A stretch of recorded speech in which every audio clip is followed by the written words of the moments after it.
I simply do not know, and I have not known for the last 4 years where all it has spread. It's just been, though there are huge issues. One is that the commissions are not looking at their pendency. The government has not implemented Section 4 of the Act, which requires it to be proactively display its information. It hasn't fulfilled its obligations. This is the central government. The central government. And also the state governments. Every single government office has not done it. There are some few. The websites are not in place except for some websites like the Ministry of Rural Development, Government of India, which has done it, but there are others who haven't done it. There are the public information officers who are very, very adamant and who don't provide the information, who harass people, and of course there is... Are there some states that do it better than others? Well, I think there are different sets of problems in every single state. I don't think there's any one state which has done phenomenally better, except if we look at NREGA's work, that's in the which National Rural Employment Guarantee Act work, where there is a part of it which is related to the right to information, which is displaying information and auditing it publicly. In that, the state of Andhra Pradesh has done very well. But if you look at public display, they are poor. If you look at RTI, they are very poor in a very narrow sense. Their commissioners have been appointed without transparency, so there's an agitation on in Hyderabad. So it's a mixed bag. But it's something that it'll require, like anything else in life and in governance, constant watchdogging. You see, I think democracy actually means constant watchdogging. See, I think the power of the vote is not just to cast it once in 5 years as we do in India.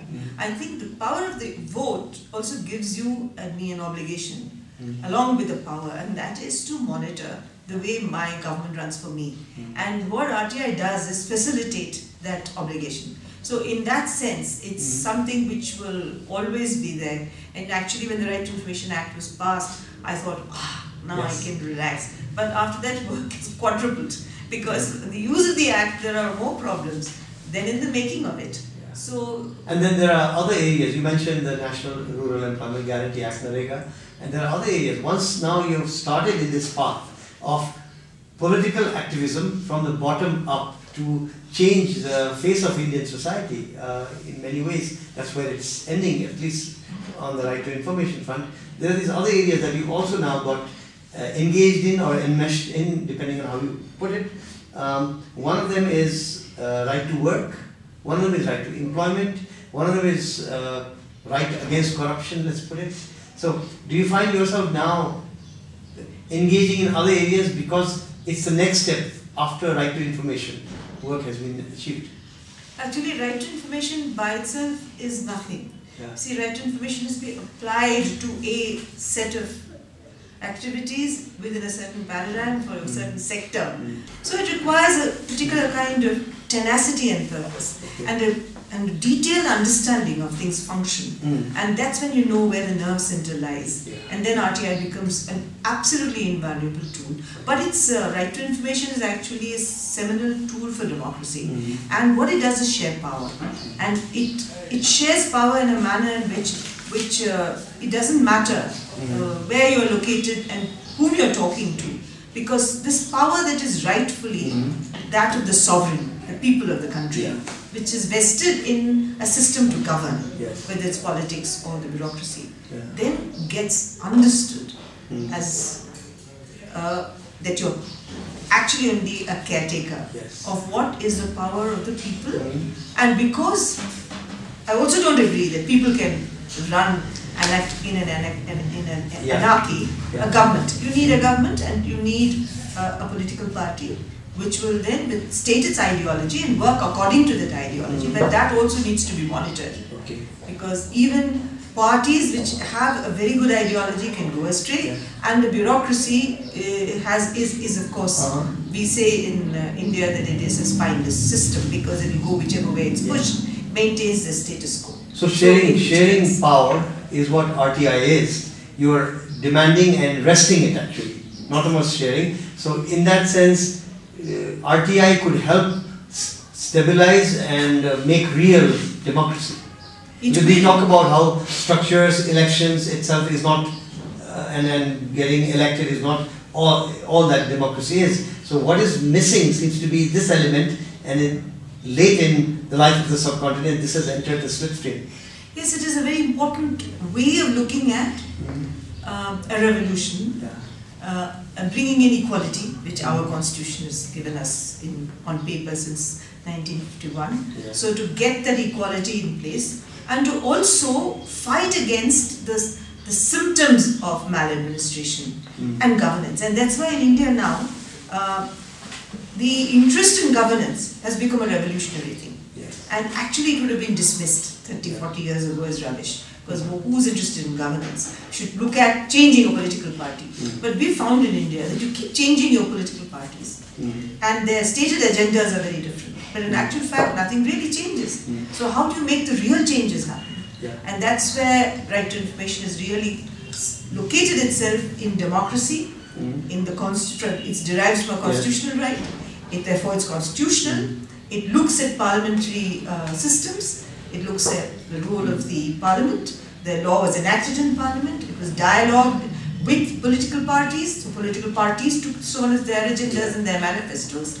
It brought in the notion of accountability. Because if you make a promise, you must keep to it. So the National Common Minimum Program, which the UPA 1 gave us as a promise, set of promises, then our obligation, the activists' obligation, people's obligation, to make sure that the accountability exists. So it brings in the plurality of democratic structures and of no one group or one entity being paramount in it. And so the notion of pluralism, not only in terms of anything else, but in terms of working the country, has also become apparent. So, I believe right to information, the way it is starting at the grassroots and spreading all over the country, that's where democracy needs to be made real, so it can touch the people.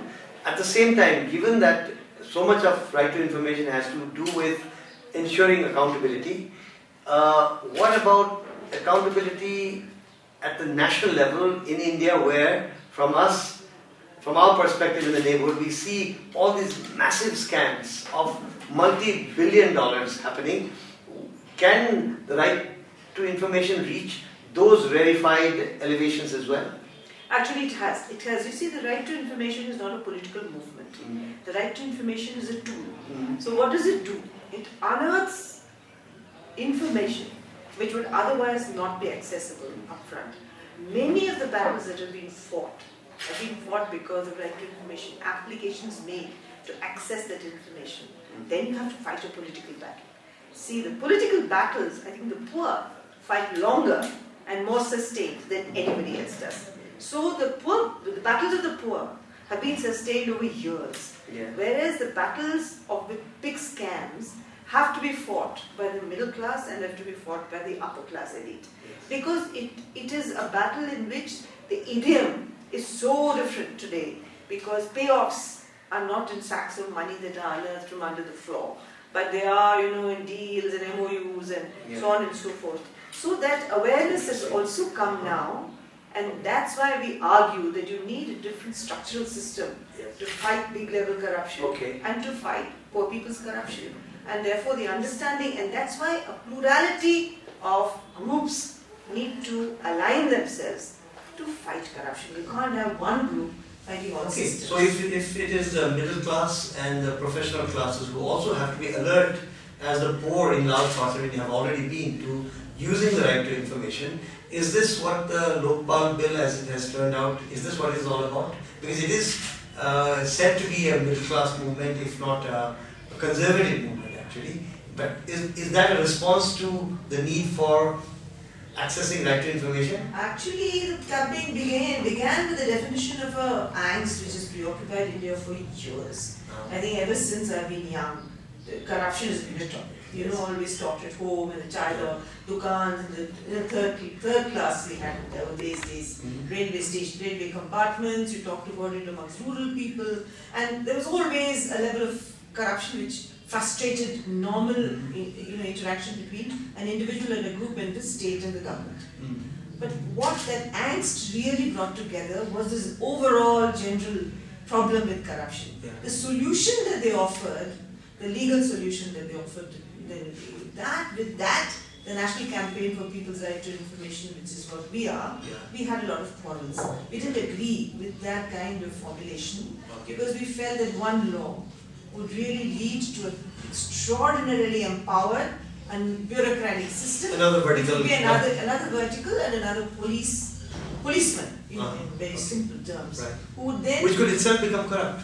Which would inevitably become corrupt from our point of view, because power corrupts and absolute power corrupts absolutely. So if you create a bureaucracy which oversees all wings of government, the judiciary, the legislature and the executive, then that institution, who polices the policeman? It's a big issue. And so all these debates... But the Lokpal bill was supposed to police the policeman. No, but then it becomes another policeman. So who polices that policeman? Accountability has to be there at all levels. So we offered an alternative formulation, which is now being broadly accepted by many people. Tell us about it. And in that formulation, what we've done is we've broken it up into logical components, not too big, so that each can oversee the other, and there is some amount of accountability. So one would be the high-level corruption, which is now that was the bill which went into a morass in the Rajya Sabha. It was adjourned sine die with nothing resolved. Then there is the grievance redress bill, which is now with a standing committee of Parliament, which is a committee set up by Parliament to listen to people's voices, where many of us have already gone and deposed in front of that committee. Then you have the Judicial Accountability and Standards Bill, because judges like Justice Verma and Justice Venkatachalaya, very upright judges, have all argued that the judiciary must be independent. If you take away its independence, then you take away one of the most important overseeing mechanisms in a democracy. So the judiciary now has its own structure of oversight, but also looking at standards, not only at corruption. And then you have the Whistleblowers Bill. The Whistleblowers Bill will look at people who blow the whistle within the system, and to some extent human rights activists and others who take up issues concerning governance, whose lives are jeopardized in one way or the other, harassed, so that they are protected. Now this is the...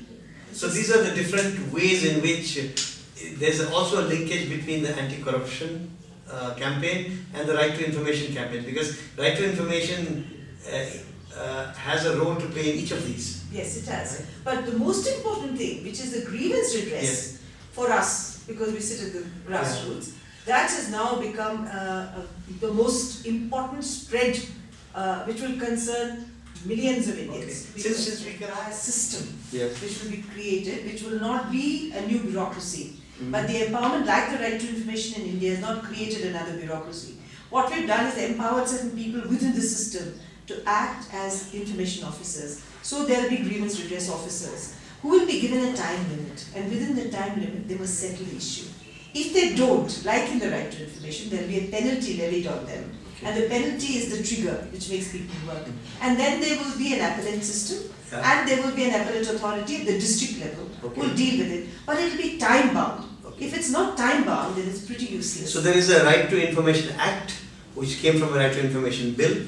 Likewise, there is the possibility now of a Grievance Address Act coming from a Grievance Address Bill, which you are helping to fine-tune or polish. And that is a national level act. Yes, it will be a national level act.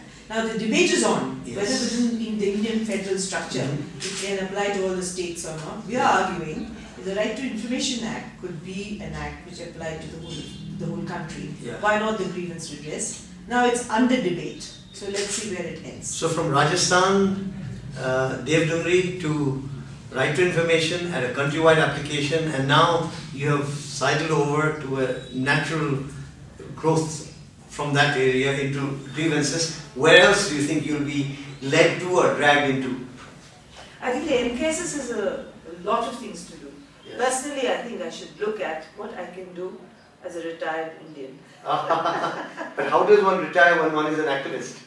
I think one takes on different jobs to do. Different jobs, okay, so you release your mind. I want to end with two personal type of questions. One is this journey of MKSS, Nikhil Dey, Sankar Singh, yourself, Aruna Roy, and others, your team of friends in Devdumri and in Rajasthan as a whole, elsewhere. lot of people have helped you get here, from the villager